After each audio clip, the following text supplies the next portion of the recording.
आमाच्या विशेष बुलेटिनमध्ये आपलं स्वागत आहे. पाहूया विशेष बातमी. महाराष्ट्राच्या राजकारणात ठाकरे गटातील संभाव्य फुटीच्या चर्चांदरम्यान भाजपचे मंत्री चंद्रशेखर बावनकुळे यांनी मोठं वक्तव्य केलं आहे. शिवसेनेत जी खदखद आहे ती आता बाहेर पडत आहे. उद्धव ठाकरे यांनी यामागची कारणं शोधण्याची गरज आहे. खासदारांना आपल्या मतदारसंघात विकास कामे करायची असतात आणि त्यासाठी सत्तेची आवश्यकता असते. सत्तेशिवाय विकास शक्य होत नाही असे म्हणत बावनकुळे यांनी ठाकरे गटातील घडामोडींवर भाष्य केले. त्यांच्या या वक्तव्यामुळे राज्याच्या राजकीय वर्तुळात नव्या चर्चांना उधाण आले आहे. महाराष्ट्रामध्ये 17 विधान परिषदच्या निवडणुका होत्या. 6 विधान परिषदच्या सीट्स अनाऊन्स झाल्या आहे.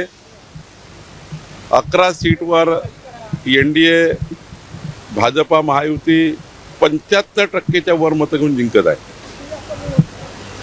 केवळ 25% मतं महाविकास आघाडीला मिळतील.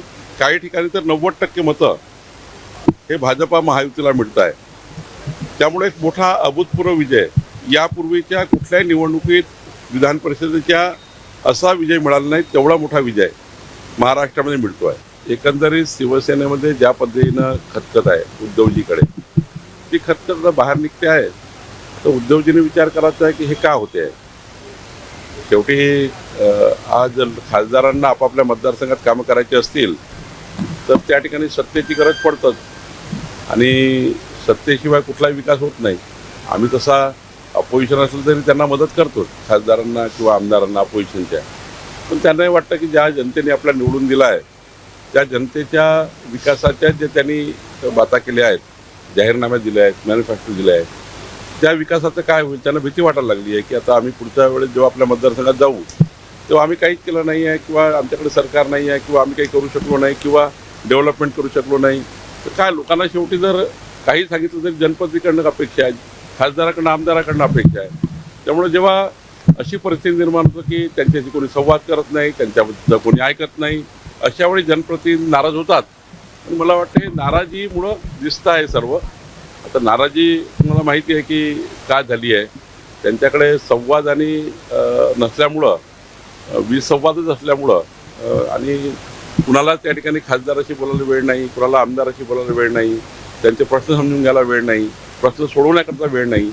त्यामुळे नेतृत्वाचा विचार केला पाहिजे. संजय राऊत यांनी काल ज्या पद्धतीने शिव्याचा उपयोग केला आपल्या खासदारांसाठी, असंसुदी शब्द वापरले. नाही, संजय राऊत साहेबांना माझी विनंती आहे की महाराष्ट्राची संस्कृती संस्काराचा जर पाळा वाचला तर ते असे कधी विधान त्यांनी करायला नको होते. तेही समजदार संपादक आहेत. त्यांनी असे विधान करून आपल्या संस्कृतीला त्या ठिकाणी ठेच पोहोचू नये. आणि आमदारावर, खासदारावर 50 कोटी घेतले, 100 कोटी घेतले, 25 कोटी घेतले असे आरोप करणं काही लोकप्रतिनिधीवर योग्य नाही आहे. हे लोकप्रतिनिधी काही या पैशाने कुणीच त्या ठिकाणी डायव्हर्ट होत नाही.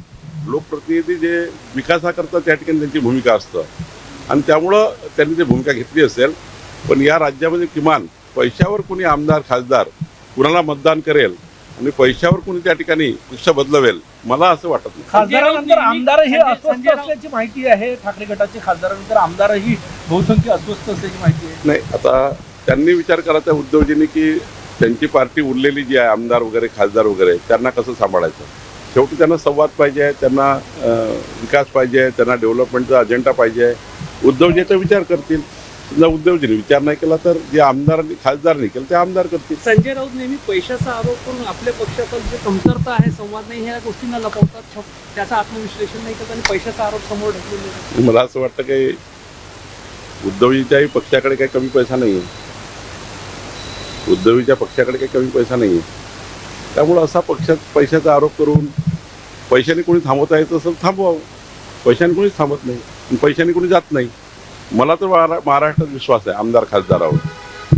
मला महाराष्ट्राच्या सर्वच पक्षाच्या आमदार, खासदारावर विश्वास आहे की आपल्या कुठल्याही पक्षाचे आमदार, खासदार हे पैशाने कधीच दुसऱ्या पक्षात जाणार नाही. काहीतरी मनात ठेच लागली असेल, काहीतरी भावना दुखवल्या असतील, काहीतरी डेव्हलपमेंटच्या चर्चा झाल्या असतील, त्याशिवाय काही असे निर्णय होत नाही असं मला वाटतं. इतक्या घडामोडी होत असताना उद्धव ठाकरे किंवा आदित्य ठाकरे अजूनही समोर येऊन बोलत नाही, या फक्त संजय राऊत आरोप करतात. नाही, उद्धवजी आणि आदित्यजींनी याचा विचार केला पाहिजे की बाबा आरोप प्रत्यारोप करून काय होणार आहे. शेवटी थोडंसं सर्वांचे आत्मपरीक्षण करायला लागतं. उद्या भारतीय जनता पार्टीचे 2 लोक जरी सोडून गेले, 2 छोटे कार्यकर्ते जरी आमचे बूथवरचे सोडून गेले, तरी आम्ही हा विचार करतो की काय चुकलं आमचं. आमचा एक नेता सोडून गेला तर आम्ही विचार करतो काय चुकलं आमचं. शेवटी अशा घटनांतनं काही बोध घ्यावा लागतो, आत्मचिंतन करावं लागतं आणि त्यातनं मग मार्ग काढावे लागतात. तर उद्धवजी आदित्यजी मार्ग काढतील. आमा चॅनलला लाईक करा, बातमीला शेअर करा, सबस्क्राईब फॉलो करायला विसरू नका.